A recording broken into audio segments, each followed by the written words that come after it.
এবং ভগবান যখন স্বয়ং আবির্ভূত হলেন তখন মা দেবকী তিনি ক্রন্দন করছেন। বসুদেব কান্না করছেন না কেন?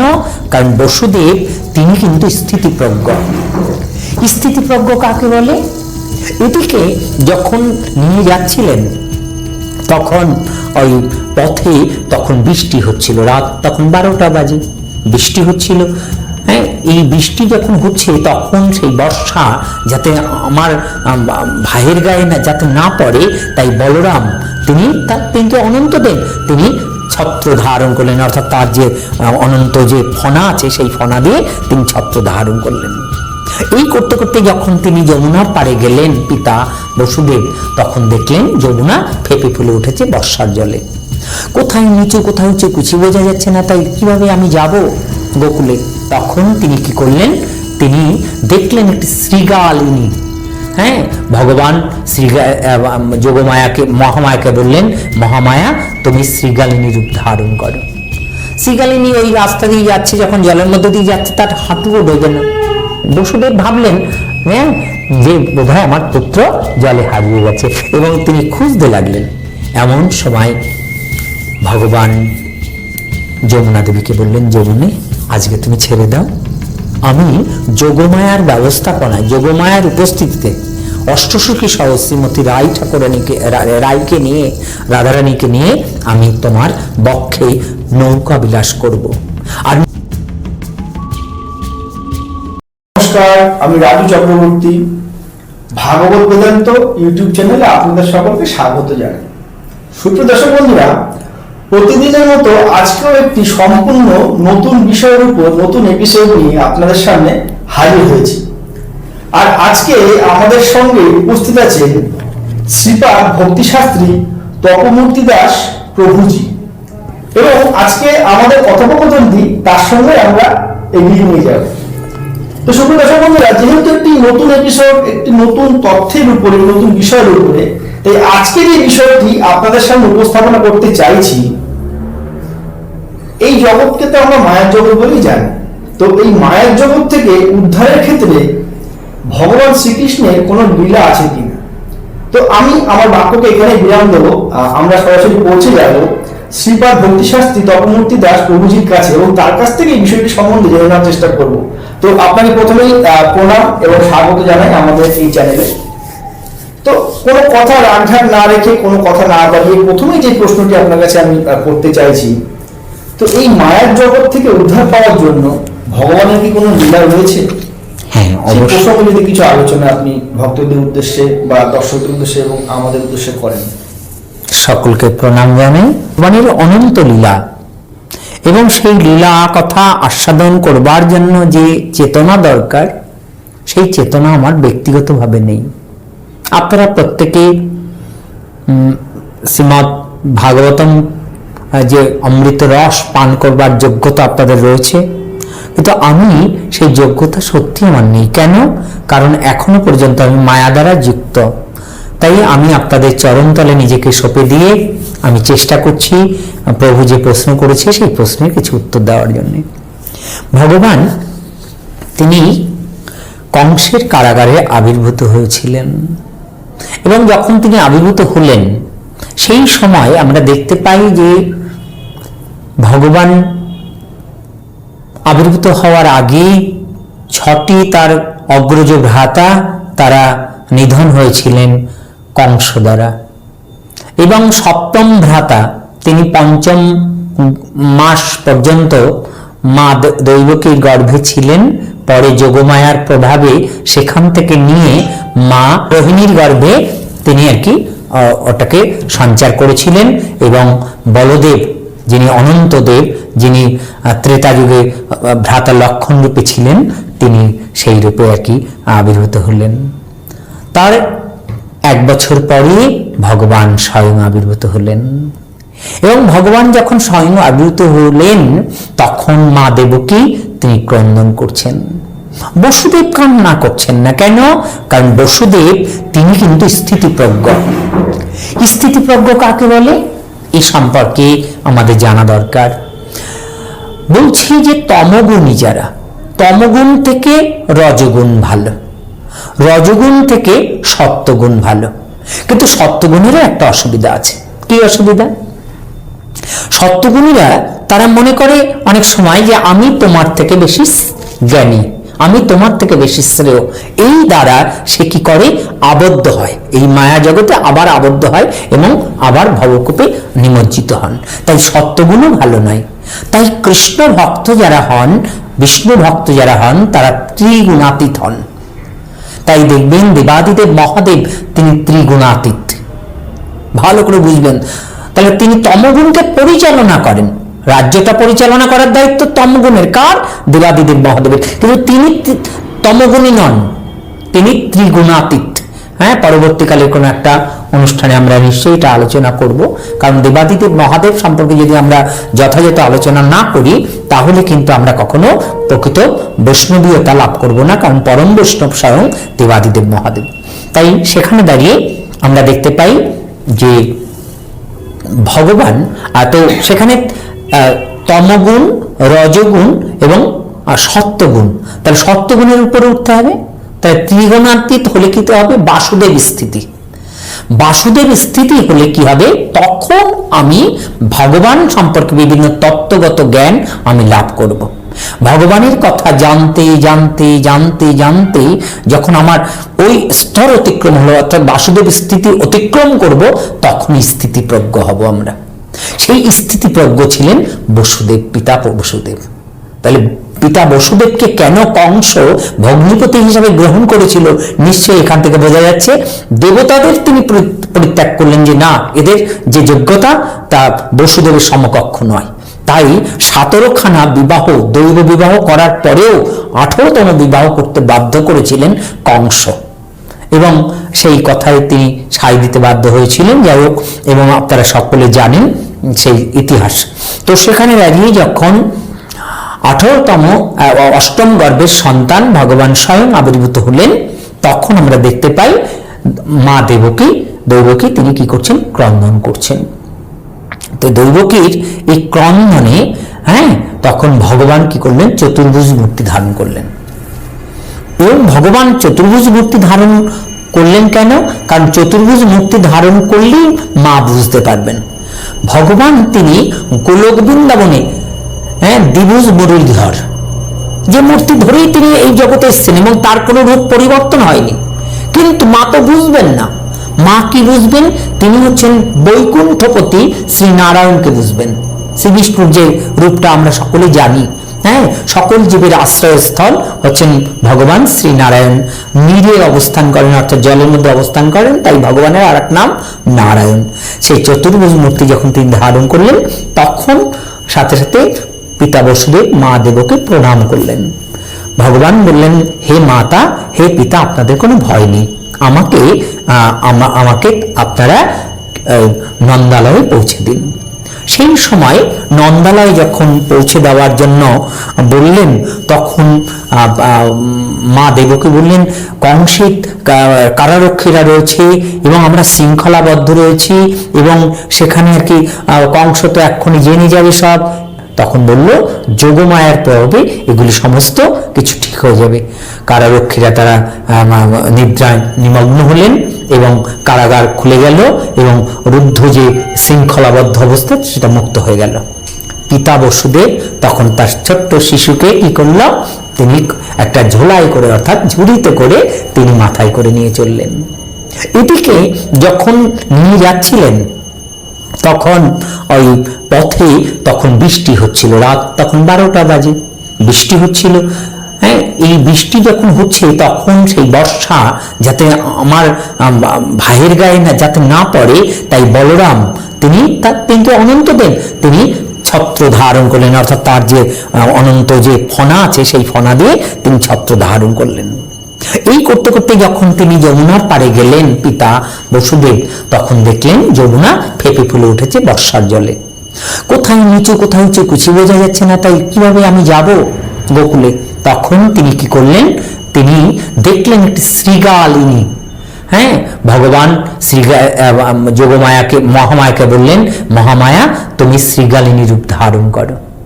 শ্রীগালিনী ওই রাস্তা দিয়ে যাচ্ছে, যখন জলের মধ্যে দিয়ে যাচ্ছে তার হাঁটুও ডোবে না। তখন মানে বসুদেব চিন্তা করলেন, তাহলে ও যখন যেতে পারছে আমিও যেতে পারবো। এইভাবে যখন যাচ্ছেন সেই সময় আমরা দেখতে পাই বসুদেব তিনি প্রথমে হাঁটু জল, তারপরে কোমর জল, তারপরে নাভি জল, তারপরে বক্ষ জল, তারপরে গলা অবধি জল হয়েছিল। এমন সময় ভগবানকে প্রণাম করছিলেন আর কি যমুনা দেবী। আর যমুনা দেবী সব প্রকট হয়ে যখন প্রণাম করছেন, ভগবানও তিনি তো দয়ালু, তাই তিনি কি করেছেন, তার চরণটা লম্বা করে দিয়েছেন। ভগবান পারেন তো এটা করতে, তিনি যা খুশি তাই করতে পারেন, তিনি ছোট্ট, অথচ তার চরণটা কি করেছে যমুনা দেবী মস্তকে স্পর্শ করেছে। আর যেই স্পর্শ করিয়েছে অমনির সাথে সাথে আমরা দেখতে পাই যে ওই যমুনা দেবীর লোভ খুব আরো জাগ্রত হলো, যে যদি কিনা ভগবানের এই শৈশব লীলায় আমি যদি একটু কোলে যদি নিতে পারতাম। তখন তিনি কি করলেন, ওই জলের স্রোত দিয়ে ওই বসুদেবের ঝুড়ির থেকে ভগবানকে কোলে তুলে নিলেন। বসুদেব ভাবলেন হ্যাঁ যে বোধহয় আমার পুত্র জলে হারিয়ে গেছে, এবং তিনি খুঁজতে লাগলেন।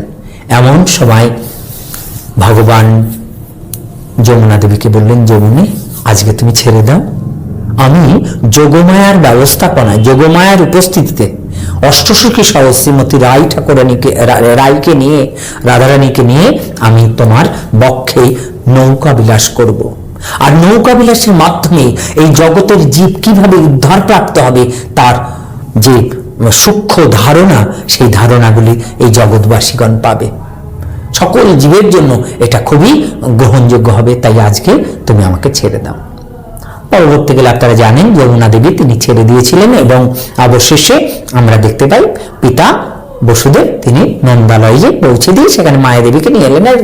আপনারা জানেন পরবর্তীকালে আমরা দেখতে পাই শ্রীমতী রাধা ঠাকুরানী তিনি আয়ন ঘোষের সাথে বিবাহ হয়েছে, আপনারা এসব লীলা কথা সবই জানেন। এবং সেখানে অষ্টসখী হ্যাঁ রাধারানীর তারা হচ্ছে সঙ্গিনী, এবং সেখানে দাঁড়িয়ে ভগবানের সাথে বিভিন্ন লীলা করছেন। এখন আমরা দেখতে পাই যে রাধারানীকে বাইরে বেরোতে দেন না। কেন? ওই কেলে ছোড়াটার সাথে রাধারানীর খুব সম্পর্ক, হ্যাঁ, তো সেখানে দাঁড়িয়ে ওই রাধারানীকে আটকে দিয়েছে জটিলা এবং কুটিলা। বলছি কৃষ্ণ ভক্ত যারা, তাদের যদি বাধা না পায় থাকে তাহলে কৃষ্ণ ভক্তি চূড়ান্ত পর্যায়ে পৌঁছায় না। তার রাধারানীর এই যে কৃষ্ণ ভক্তির বাধাকে জটিলা এবং কুটিলা বলছে এরা উত্তম, এরা খুবই উত্তম, এরা কিন্তু আমাদের প্রকৃত বাধা নয়। কৃষ্ণ ভক্তি লাভ করবার জন্য জটিলা কুটিলা নামক সে শত্রুপক্ষ থাকলে আমাদের মঙ্গলই হয়। হ্যাঁ, যাই হোক আমরা দেখতে পাই যে আজকে ভগবান চাইলেন যে আজকে সেই নৌকা বিলাস করবেন, জগতের কল্যাণের জন্য সমস্ত জীবকে উদ্ধার করবার যে ইঙ্গিত পূর্ণ লীলা আজকে প্রদর্শন করবেন। তখন তিনি যোগমায়াকে পাঠালেন। যোগমায়াকে পাঠালেন, তিনি হচ্ছেন শান্তিপন মুনির মা, পূর্ণমাসী বরিয়সী গোপী, সমস্ত গোপীদের থেকে সবচেয়ে বেশি বয়সী, এবং তিনি যা বলেন গোপগোপীগণ তাই শ্রবণ করেন। শান্তিপন মুনি সম্পর্কে নিশ্চয়ই সকলের ধারণা আছে। শান্তিপন মুনি হচ্ছেন ভগবানের শিক্ষাগুরু, আর দীক্ষাগুরু হচ্ছেন কে? শ্রী গর্গাচার্য। তো গর্গাচার্যের কাছ থেকে দীক্ষা নিয়ে শিক্ষা লাভ করতে গেছিলেন, আপনারা জানেন যে শান্তিপন মুনির কাছে উজ্জয়িনীতে, অবন্তীনগরে। যাই হোক, তো সেখানে দাঁড়িয়ে আজকে ভগবানের সেই ইচ্ছা পূরণ করবার জন্য যোগমায়া তিনি গেছেন জটিলা কুটিলার গৃহে। যে বলছে, হ্যালো, তোরা তো জাত ব্যবসা ভুলেই গেলি, তো আজকে শুনেছিস মথুরার বাজারে দধির যে দর, সেই দরে ঘোল বিক্রি হচ্ছে। তা আমরা জানি ঘোল অনেকটা পাতলা মতন হয় এবং অনেক হয়, অল্প দধি দিয়ে অনেক ঘোল বানানো যায়, আর সেই ঘোলটা বিক্রি হচ্ছে কিসে? দধির দরে, তার অনেক দাম পাওয়া যাবে। তা তোরা তো ব্যবসা ছেড়েই দিয়েছিস। তো তখন কুটিলা বলে আমি যাব। তখন যোগমায়া বললেন যে তুমি যদি হাটে যাও হাট ভেঙে যাবে। কুটিলতা জটিলতা যদি কেউ কখনো থাকে তাহলে সেই ভক্তির হাট কখনো কি থাকে? তাই এখানে কিন্তু খুব ইঙ্গিত করা হচ্ছে, হে কুটিলা, যদি কুটিল বুদ্ধি নিয়ে যদি তুমি যাও, হ্যাঁ, তাহলে কিন্তু তোমার ওই হাট কিন্তু থাকবে না, তাহলে তুমি কার কাছে পশরা বিক্রি করবে, এই হচ্ছে কথাটি। তাই সেখানে দাঁড়িয়ে আমরা দেখতে পাই যে ভগবান তিনি লীলা করাচ্ছেন। তখন বলল তাহলে তো আর কেউ থাকলো না। তখনই জটিলা এবং কুটিলা দুজনে মিলেই সিদ্ধান্ত করলেন যে আমাদের বউ আছে না, বউকেই আমরা পশরা দিয়ে পাঠাবো। সেইভাবে পশরা দিয়ে পাঠালেন। এদিকে অষ্টসখীও প্রস্তুত হয়ে রয়েছেন ঘাটে, এবং এসে এই অষ্টসখী সহ শ্রীমতী রায় এবং যোগমায়া এরা রয়েছে ঘাটে। একটা নাবিক সে একটি নৌকা একবার এদিক থেকে এদিক, একবার এদিক থেকে এদিক এইভাবে করছিলেন। তো এইভাবে করছিলেন, তখন যোগমায়ার নির্দেশে, শ্রীমতী রাধারানীর অনুরোধে ললিতা সখী তিনি বললেন, নাবিক আমাদের পার করে দেবে। নাবিক প্রথমে কিছুই শুনতে চাইলেন না। যেমন আমাদের পরমাত্মা আমাদের হৃদয়ের মধ্যে আছে, আমরা পরমাত্মাকে যদি কোনো কথা বলতে চাই তখন প্রথম দিকে কোনো কথা শোনাতে পারি না, আমাদের পুনঃ পুনঃ শোনাতে হয়। তখন এক সময় পরমাত্মা আমাদের বন্ধুরূপে এসে আমাদের কৃপা করেন। তদ্রূপ আর কি এখানেও ভগবান দ্বিতীয় ডাকে শুনে এলেন কাছে, এসে বললেন, কি গো তোমরা আমাকে ডাকছো কেন? তো বললো, মথুরার বাজারে আমরা পশরা নিয়ে যাচ্ছি, আমাদের বেলা বয়ে যায়, আমাদের তাড়াতাড়ি পার করে দাও। তো যে পার করে দিতে পারি, কিন্তু আমাদের পারের করি দিতে হবে। কি দিতে হবে? পারের করি। তো বলছে, দেখো আমাদের কাছে পশরা আছে, আমরা হাটে বিক্রি করব, বিক্রি করে আমরা কি করব, আমরা ওই সেই পশরার থেকে যে লাভ হবে সেই লাভ থেকে তোমাকে দিয়ে দেবো। বলছে, দেখো অনেকেই পার হয়ে গেছে, কিন্তু কেউ আমাকে আর কোনো কানাকড়িও দেয়নি, তাই আমি তোমাদের বিশ্বাস করি না। তখন ললিতা সখী তিনি সমস্ত গোপীগণদের সাথে আলোচনা করে তিনি একই বললেন, আমরা 1 আনা তোমাকে দেব। তখন ভগবান তিনি তো নাবিক রূপে এসেছেন, তিনি বললেন, আমি 1 আনায় পার করে দেই না। কেন? আমি মাঝি 1 আনা। ভগবান কখনোই একা নন। যেখানে ভক্ত নেই সেখানে ভগবানের কোনো অস্তিত্ব আছে? যেখানে ভগবান নেই সেখানে, যেমন আমরা বহু ক্ষেত্রে দেখতে পাই যে ভগবান ভক্তের উপর নির্ভরশীল। অনেক সময় এরকম প্রশ্ন আসে, এবং সেই প্রশ্নটা আসার কারণ সঙ্গত কারণ ভগবান সবসময় ভক্তকে বড় করেছেন। সেই বড় করার ক্ষেত্রে আমরা দেখতে পাই ভগবান বললেন, আমি মাঝি 1 আনা। হ্যাঁ, তাই আমি 1 আনায় পার করে দেব না। তখন বললো, তাহলে 2 আনায় পার করে দাও। গোপীগণ সহ রাধারানী সহ আলোচনা করে 2 আনার কথা বললেন। তখন বলল যে আমি 2 আনায় পার করি না। বলছি, যোগাযোগ না হলে আমি 2 আনায় পার করি না। কি কার যোগাযোগ? বলছে, আত্মা, জীবাত্মা এবং পরমাত্মা আমাদের একই ডালে 2টি পাখি বসার মতন। এক জায়গায় আমি জীবাত্মা রূপে বসে আছি, আর এক ডালে সেই ডালেই আমার পাশেই বসে আছে পরমাত্মা রূপী ভগবান। এই জীবাত্মার সাথে পরমাত্মার যদি যোগাযোগ না হয় তাহলে কখনোই ভগবান তিনি 2 আনায় পার করে দেন না, এই কথা বললেন। তাই 2 আনায় আমি পার করি না, আত্মা পরমাত্মার যোগাযোগ না হলে। এরপরে তখন গোপীগণ বললেন যে একটা কাজ করো, 3 আনা বলা হোক। এবার 3 আনা যখন বললেন তখন ভগবান বললেন, আমি 3 আনায় পার করি না। ত্রিতাপ জ্বালা না গেলে আমি জীবকে 3 আনায় পার করে দেই না। ত্রিতাপ জ্বালা কি? ত্রিতাপ জ্বালা হচ্ছে আদি দৈবিক জ্বালা, আদি ভৌতিক জ্বালা এবং আদি আধ্যাত্মিক জ্বালা। তাহলে আদি দৈবিক জ্বালা কি? দেবতা প্রেরিত জ্বালা। যেমন এখন খুব ঠান্ডা পড়েছে, খুব গরম, ভূমিকম্প, দাবানল, জলোচ্ছ্বাস, বজ্রপাত, এগুলো দেবতা প্রেরিত জ্বালা। এই জ্বালা আমরা কি কোনোভাবে রক্ষা করতে পারি না। তাই দেবতা প্রেরিত জ্বালার হাত থেকে আমরা কিন্তু কেউ রক্ষিত নই। এবং আদি ভৌতিক জ্বালা কাকে বলছি? একটা জীব আর একটা জীবকে যে জ্বালা দেয়। যেমন মশা আমাদের কামড় দেয়, আমরা যন্ত্রণা পাই, জ্বালা পাই। আবার মশাকেও আমরা আক্রমণ করি, তাহলে আমরাও মশাকে জ্বালা দিই। একটা সাপ আমাকে কামড় দেওয়ার জন্য এদিকে এগিয়ে আসছে, আমিও সাপকে দেখলে লাঠি নিয়ে দৌড়াদৌড়ি করছি। একজন প্রতিবেশী আরেকজন প্রতিবেশীকে লাঠি দিয়ে মারছে না অনেক সময়। শাশুড়ি বৌমাকে জ্বালাচ্ছে, বৌমা শাশুড়িকে জ্বালাচ্ছে, এটা তো প্রায় হচ্ছে, তাই না? পিতামাতা পুত্র কন্যাকে জ্বালাচ্ছে। আমরা হিরণ্যকশিপু, তাই না, তাকে দেখেছি, তার পুত্র প্রহ্লাদ, পরম ভক্ত প্রহ্লাদকে যন্ত্রণা দিয়েছিল, তাকে এমনকি হত্যাও করতে চেয়েছিল। পুত্র কন্যাও পিতাকে অনেক সময় পিতামাতাকেও তারা কি করে, জ্বালা দেয়, কষ্ট দেয়। তো সেখানে দাঁড়িয়ে এই যে আমরা যে যন্ত্রণা, একটা জীব আর একটা জীবকে যে যন্ত্রণা দেওয়া হয়, সেই যন্ত্রণাকে বলা হচ্ছে আদি দৈবিক, আদি ভৌতিক জ্বালা, আদি ভৌতিক জ্বালা। এবং আমরা অবশেষে দেখতে পাই আদি আধ্যাত্মিক জ্বালা, মনের মধ্যে যে কষ্ট। আজকে কেউ হয়তো আমাকে 5,000 টাকা দিয়ে যাওয়ার কথা, কিন্তু দিল না, মনে কষ্ট হয়। আমার নিজের শরীরটা খুব অসুস্থ, মনের মধ্যে কষ্ট হয়। আমার বাড়িতে কেউ যদি অসুস্থ হয়, কষ্ট হয়। পরিবারে বা বিভিন্ন জায়গায় বিভিন্ন ধরনের কষ্টদায়ক পরিস্থিতি থাকে, সেইটা কষ্ট হয়। ঋণ থাকলে কষ্ট হয় মনে।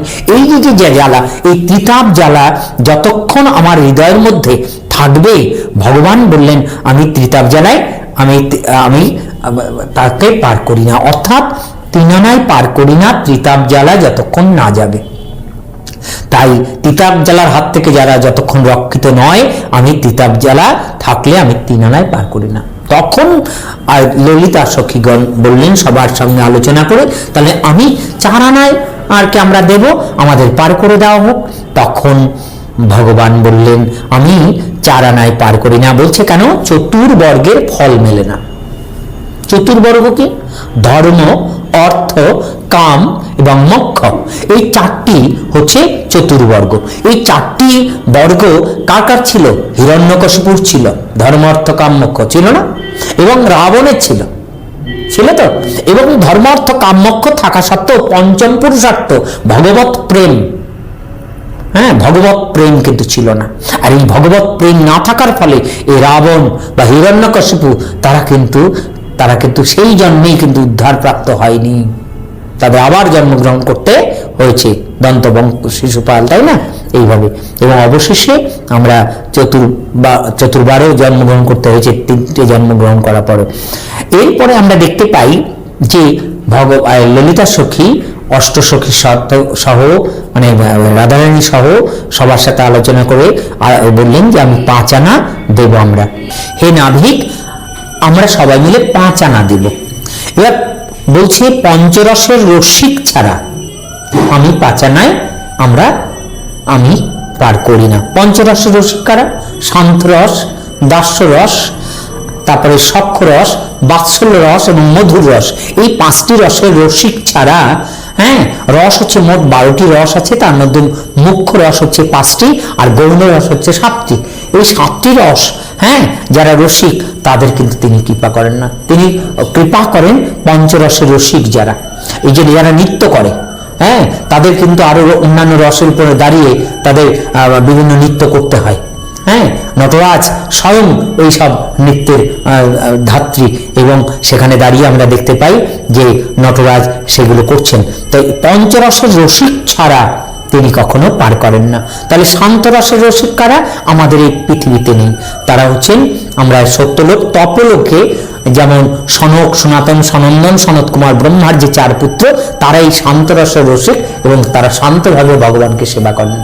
এবারে দাস্যরসের রসিক হচ্ছেন ভক্ত হনুমান, এবং রক্তক এবং ভক্তক 2 ভাই বলরাম এবং কৃষ্ণের দাস রূপে তারা সেবা করতেন। রক্তক এবং ভক্তক, এই কথাটি আমরা অনেকেই জানি না, আমিও জানতাম না, আমি বিভিন্ন শাস্ত্র থেকে আমি এটা লাভ করেছি। তো সেখানে দাঁড়িয়ে আমরা সখ্য প্রেম, যেমন তার যে সখারা ছিল 12 গোপাল আমরা বলে থাকি, তো সেই 12 গোপাল ভগবানের বিভিন্ন সুবল, হ্যাঁ, সহ অন্যান্য ভক্ত, অর্জুন, হ্যাঁ, এইভাবে যে ভক্তরা ছিলেন তার সখারূপে, বন্ধুরূপে তাদের সঙ্গে সখ্য প্রেম, সখ্য রসে তারা সেবা করেছে। আর বাৎসল্য প্রেম হচ্ছে আমরা দেখতে পাই নন্দ মহারাজ, মাতা যশোদা, এবং এইভাবে আমরা দেখতে পাই একের পর এক যে বাৎসল্য রসের দ্বারা তিনি ভগবানকে সেবা করেছেন। আর মধুর রসে যারা শ্রীমতী রাধারানী এবং অষ্টসখী সহ শতগোপী শত শত গোপী মঞ্জুরিগণ তারা মধুর রসে সেবা করেছেন। এই পঞ্চরসের রসিক ছাড়া তিনি কখনোই পার করেন না। এখান থেকেও খুব ইঙ্গিত বহ আর কি বিষয়টা আমরা দেখতে পাই কিভাবে ভগবান আমাদের পার করবেন। এরপরে ললিতা সখী বললেন, তাহলে একটা কাজ করা যাক, আমরা 6 আনা দেব। সাথে সাথেই ভগবান বললেন, আমি 6 আনায় পার করি না।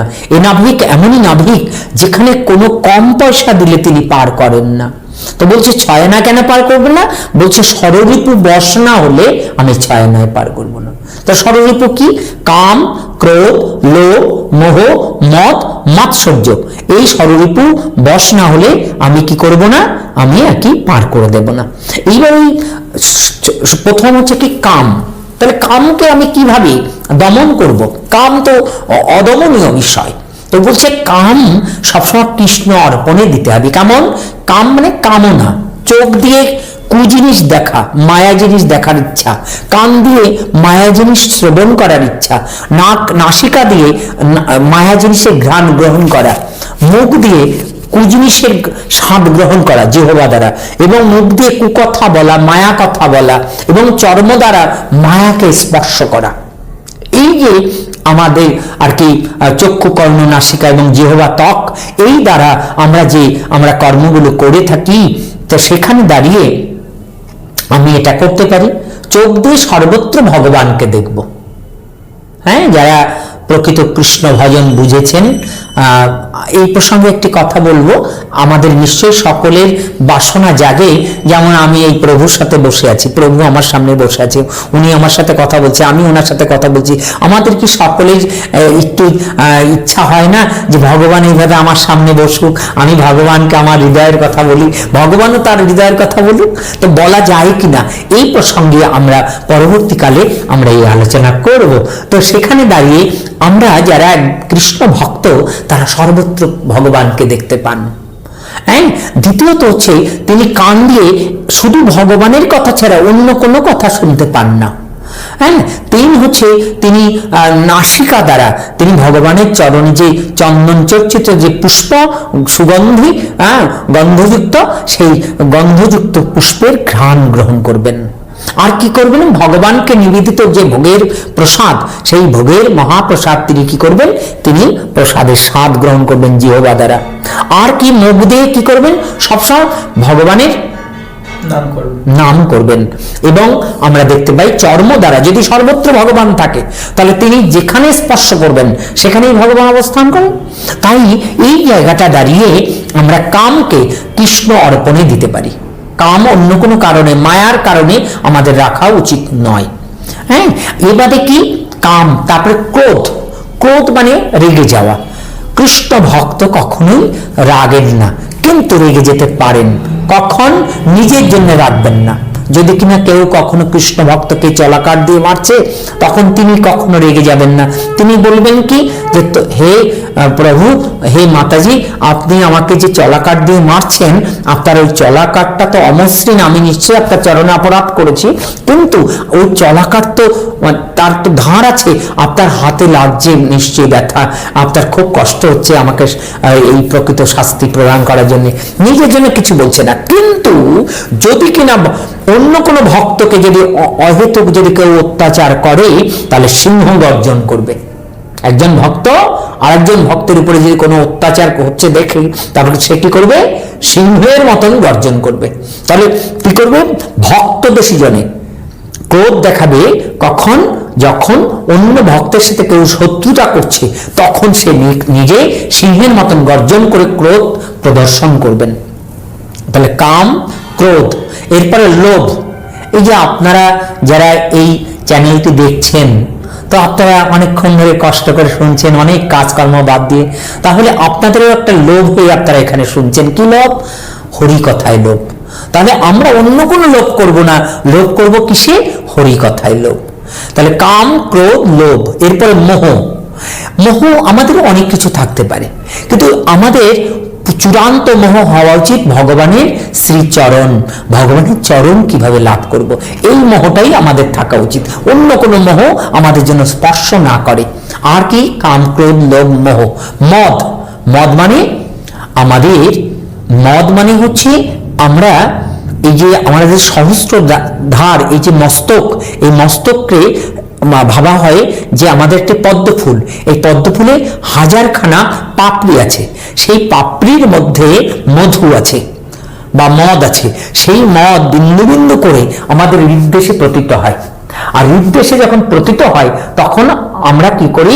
মাতোয়ারা হই, মাতাল হই। তো এটা হয় কখন?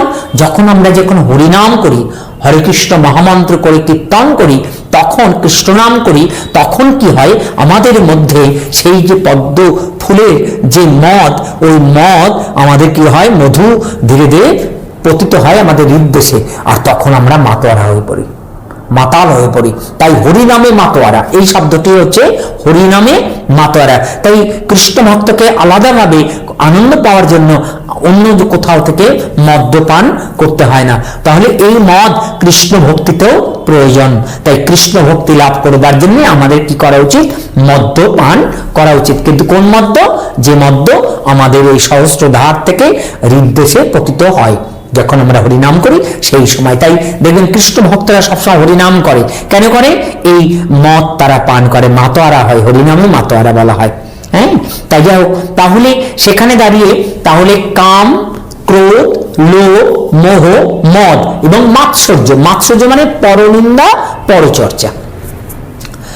তো দেখুন, কৃষ্ণ ভক্তরা তারা পরনিন্দা, পরচর্চা করে না। কেন? কারণ আমি যদি আপনার কোনো নিন্দা করি, দেখুন আপনার দিকে একটি আঙুল উঠেছে, তাহলে সাথে সাথে পিছনে কিন্তু কটা আঙুল আমার দিকে গেছে? 3টে আঙুল। দেখুন 3টে আঙুল, আর ভগবানের দিকে একটি আঙুল গেছে। তাই এই যে আমরা দেখতে পাই যে এই যে পরনিন্দা, পরচর্চা আমাদের আসলে কখনোই করা উচিত না। তাহলে কি করবে কৃষ্ণ ভক্তরা? আত্মসমালোচনা, আমার দ্বারা হলো না, আমি পারলাম না, আমার দ্বারা সম্ভব নয়, এইভাবে আর কি আমরা দেখতে পাই যে কৃষ্ণ ভক্তরা তারা কি করে? তারা পরনিন্দা, পরচর্চা করে না। তাই কাম, ক্রোধ, লোভ, মোহ, মদ, মাৎসর্য, ষড়রিপু এটা কি করে? কৃষ্ণ অর্পণই প্রদান করে। দয়ানয় পার করবে ভগবান তখনই যখন ষড়রিপু যখন বশ হবে। তা আমাদের ষড়রিপু বশ হয়নি, তাই আমাদের কখনোই ভগবান পার করে দেবেন না। তাহলে এরপরে ভগবান কে তখন ললিতা সখী সবার সাথে আলোচনা করে বললেন, সাতানায় পার করে দাও নাভিক, আমাদের যে বেলা বয়ে যায়। তো বললো, আমি সাতানায় পার করি না। কেন? সপ্তদ্বার পার না হলে আমি সাতানায় পার করি না। সপ্তদ্বার কি? 2টি চক্ষু। হ্যাঁ, এই 2টো চক্ষুকে পার করতে পারছিল না হচ্ছে বিল্বমঙ্গল সাধু। তিনি এই 2টো চক্ষু দ্বারা তিনি বৃন্দাবনের পথে যে এক নারী দ্বারা আসক্ত হয়েছিলেন তার চক্ষু দ্বারা। এই যে চক্ষু পার হতে পেরেছিলেন না, তাই তিনি সেই মায়ের কাছ থেকে কি করেছিলেন? 2টি কাটা নিয়ে, চুলের কাটা নিয়ে তার চক্ষুটাকে ইয়ে করেছিলেন, চক্ষুকে পার করার জন্য, আর কিচ্ছু না। তো সেখানে দাঁড়িয়ে আমরা দেখতে পাই যে বিল্বমঙ্গল এখানে 2টি চক্ষুর কথা এখানে আমাদের স্পষ্টভাবে বুঝিয়ে দিলেন। 2টি কর্ণ, এই কান দিয়ে কুকথা শোনার যে বাস, এটাকে পার হতে হবে আমাদের। শুধু হরির কথা, কৃষ্ণ কথা ছাড়া, অন্য গৌর কথা ছাড়া অন্য কোনো কথা আমরা শুনবো না, আমাদের শ্রবণ করা উচিত নয়। আর কি বলেছে? আমাদের 2টো নাসারন্ধ্র, এই 2টো নাসারন্ধ্র খুব খারাপ। সব সময় দেখবেন এই নাসারন্ধ্র আমাদের করে কি? আমাদের কোন জিনিসের ঘ্রাণ নেওয়ার জন্য প্রস্তুত থাকে। হ্যাঁ, হয়তো প্রথম দিকে আমরা কেউ স্বীকার করি না, কিন্তু খেয়াল করে দেখবেন জীবন যৌবনে আমরা কিন্তু যত কুজিনিসের ঘ্রাণ আছে তা গ্রহণ করতে খুব প্রস্তুত। হ্যাঁ, তো বহু উদাহরণ দেওয়া যেতে পারে। আর কি? এই মুখ গহ্বর, এই মুখ, এই 7টি দ্বার, 2টি কর্ণেয়, 2টি চক্ষু, 2টো নাসারন্ধ্র এবং একটি মুখ, এই সপ্তদ্বার যদি পার না হয় তাহলে সাতানায় ভগবান পার করে দেন না। কি সুন্দর না কথাগুলো? হ্যাঁ, তখন অষ্টসখী এবং শ্রীমতী রায় বললেন যে ওই নাবিককে বলো 8 আনায় পার করে দিতে। যেই 8 আনা বলেছে সাথে সাথে তিনি তীব্র প্রতিবাদ করলেন, আমি 8 আনায় পার করি না। বলছে কেন? অষ্টপাশ বন্ধন মুক্ত না হলে আমি 8 আনায় পার করি না। অষ্টপাশ বন্ধন কি কি? বলছে ঘৃণা, যার মধ্যে ঘৃণা আছে তাকে আমি পার করি না। লজ্জা আছে, ভয় আছে, মান আছে, কুল আছে, শীল আছে, জাতি আছে এবং অভিমুখ আছে। এই 8খানা বন্ধন এটা যদি মুক্ত না হয় তাহলে আমি পার করি না। ধরুন একটি 16 বছরের বা 18 বছরের কুমারী কোনো কন্যার সাথে একটি 21 বা 25 বছরের কোনো যুবকের বিবাহ হচ্ছে, সেই বিবাহে সেই পুরুষটাকে যদি ওই নারী যদি ঘৃণা করে তাহলে কি সে কি স্বামীর রূপে কি নিজেকে প্রতিপন্ন করতে পারবে বা নারী রূপে কি সেবা করতে পারবে ওই পুরুষকে? লজ্জা, ওই পুরুষকে যদি লজ্জা পায় তাহলে কি কখনো সেবা করতে পারে? আচ্ছা, যদি ভয় করে, হ্যাঁ ভয়, অনেকে কিন্তু অনেক দেবদেবী আছে ভয় পেয়ে পুজো করে না? এটা কিন্তু খুব ইম্পর্টেন্ট। হ্যাঁ, তো সেখানে দাঁড়িয়ে ভয় যদি থাকে তাহলে কখনোই হবে না। মান, আমি মানি, মান, নিজের মান নিজে রক্ষা করার চেষ্টা করে। তো যখন পরম স্বামী বা পরম পিতা ভগবানের কাছে আমি যাব তখন আমার কোনো মান নেই। হ্যাঁ, যেমন জোনাকি, জোনাকি রাত্রিবেলা কত সপ্রতিভায় চলে, কিন্তু দিনের বেলা যখন সূর্য ওঠে তখন জোনাকির আলোর কোনো দাম আছে? কোনো দাম নেই। এইরকম এই মান, এরকম কুল, আমার কুল বড় তোমার কুল ছোট। হ্যাঁ, এবং শীল, শীল মানে হচ্ছে ভদ্রতা। অনেকে কিন্তু এই ভদ্রতা সম্পর্কে বোঝে না। হ্যাঁ, আর জাতি, তোমার জাতি নিচু আমার জাতি উঁচু, এই যে একটা বোধ হয় না অনেক সময়, জাতি। আর অভিমুখ, অনেকে যদি মনে করে আমি বাপের বাড়ি যাব, শ্বশুর বাড়ির কথা বলে না। হ্যাঁ, বাপের বাড়ির সবাই ভালো, শ্বশুর বাড়ি ভালো না, এই যে বিষয়গুলো এখানে কিন্তু মূলত এই অষ্টপাশ বন্ধন আর কি আমরা জাগতিক ভাবে বুঝতে পারলাম। তো সেখানে দাঁড়িয়ে ঘৃণা, লজ্জা, ভয়, মান, কুল, শীল, জাতি এবং অভিমুখ, এই অষ্টপাশ বন্ধন মুক্ত না হলে কখনো আটানাই ভগবান পার করে দেন না। এমন সময় ভগবানকে বললেন ললিতা সখী সমস্ত গোপীদের সাথে আলোচনা করে, রায়ের সাথে আলোচনা করে, তাহলে নয়না পার করে দাও নাভিক। তখন ভগবান বললেন আমি নয়নায় পার করি না। কেন? নববিধা ভক্তি বিনে আমি নয়নায় পার করি না। নববিধা ভক্তি আপনারা সকলেই জানেন, শ্রবণ, কীর্তন, স্মরণ, পাদ সেবন, অর্চন, বন্দন, দাস্যম, সক্ষম এবং আত্মনিবেদন। এই নববিধা ভক্তির মাধ্যমে যদি কোনো ভক্ত তারা যদি ভগবানের সেবা করতে চায়, ভক্তি করতে চায়, তাহলেই কিন্তু একমাত্র পার হওয়া সম্ভব। কিন্তু আমরা দুর্ভাগ্য যে আমরা কিন্তু কোনোটাই ঠিক মতন করতে পারি না। আমরা জানি যে ধর্মরাজ পরীক্ষিত শ্রবণের দ্বারা তিনি 7ম দিন আগে অতিবাহিত হওয়ার পরে তিনি কি করেছিলেন? তিনি পার হয়েছিলেন, তাই না? তাই সেখানে দাঁড়িয়ে আমরা দেখতে পাই নববিধা ভক্তি বিনে আমরা কখনোই পার হতে পারবো না। এমন সময় ললিতা সখী সমস্ত সখীদের সাথে আলোচনা করে, রাধারানীর সাথে আলোচনা করে তখন বলল ঠিক আছে, দশনায় পার করে দাও।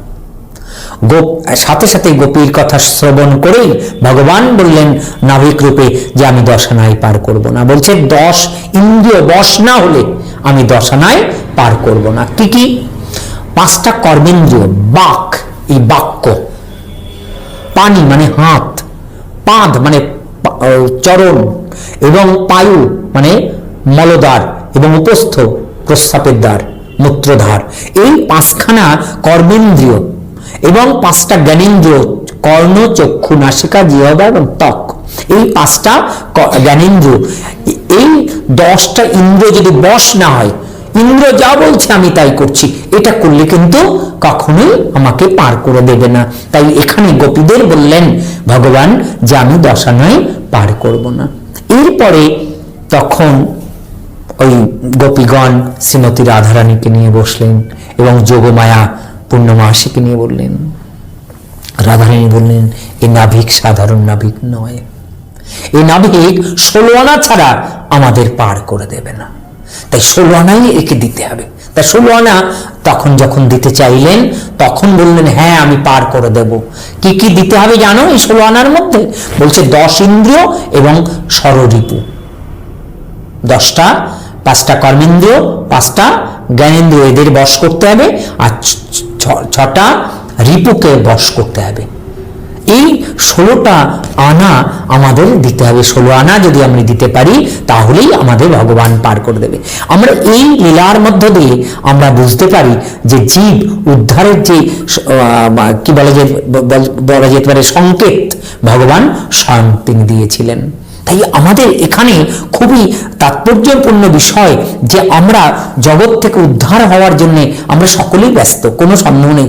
যে মহাপাপী সেও চাই আমি উদ্ধার পাবো, আবার যে ভালো সাধক সেও চাই আমি উদ্ধার হব। কিন্তু এই উদ্ধার হওয়ার যে লীলা, সেই লীলা কিন্তু আমরা নৌকা বিলাসের মধ্য দিয়ে যেটুকু পাই তা কিন্তু প্রণিধানযোগ্য এবং আমাদের জগতের সকলের কল্যাণযোগ্য। তাই এই লীলাকে সামনে রেখে আমাদের কিন্তু ভজন করা উচিত। ভজন মানে সেবা করা। কাকে সেবা করব? ভগবানকে। আর কাকে সেবা করব? ভক্তকে সেবা করব। ভক্তকে সেবা করলে ভগবান আসবে, হ্যাঁ, আর ভগবান এলেই আমি কিন্তু উদ্ধার প্রাপ্ত হব। তাই আমরা কিন্তু কখনোই ভক্তকে কিন্তু কখনো আমরা কিন্তু অস্বীকার করব না, কারণ ভগবান বলেছেন আমার থেকে আমার ভক্ত বড়।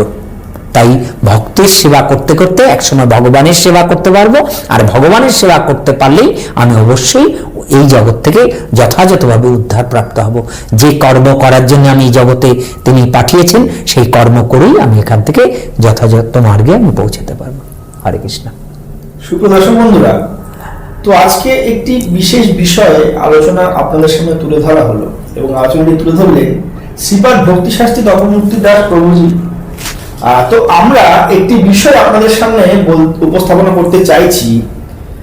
আগামী এপিসোড থেকে কিন্তু আমরা সপ্তাহে একটি করে অথবা দুটি করে, যেরকম আমাদের সাধ্য হবে, আমরা কিন্তু শ্রীকৃষ্ণ লীলামৃত আপনাদের সামনে তুলে ধরার চেষ্টা করব এবং এই লীলামৃতটি আপনাদের সামনে উপস্থাপনা করবেন শ্রীপাদ ভক্তিশাস্ত্রী তপমূর্তি দাস প্রভুজি। তো আজকের এপিসোড আমরা এখানে শেষ করছি, কারণ একটি বিষয়কে বিশেষ দীর্ঘায়িত না করাই উচিত। আশা করি আপনারা ভিডিওটি দেখে আপনাদের ভালো লেগেছে। যদি ভালো লেগে থাকে অথবা খারাপ লেগে থাকে তাহলে অবশ্যই কমেন্ট করে জানান। ভালো লাগলে আপনারা লাইক করুন, খারাপ লাগলে অবশ্যই ডিসলাইক করুন। আর যেহেতু নতুন চ্যানেল, কমেন্ট করলে আমাদের চ্যানেল লিস্টটা অবশ্যই বাড়ে। আর সাবস্ক্রিপশনের মাধ্যমে বা সাবস্ক্রাইব করে আমাদের সঙ্গে থাকুন। আমরা চেষ্টা করবো শ্রীকৃষ্ণ লীলামৃত নতুন নতুন এপিসোড আপনাদের সামনে তুলে ধরার জন্য এবং ভারতীয় সনাতন ধর্মের উপরে আরো বিস্তারিতভাবে আপনাদের সামনে উপস্থাপনা করার জন্য। তো আজকের মতো এই পর্যন্ত, দেখা হবে আবার আগামী ভিডিওতে নতুন কোনো এপিসোড। নমস্কার।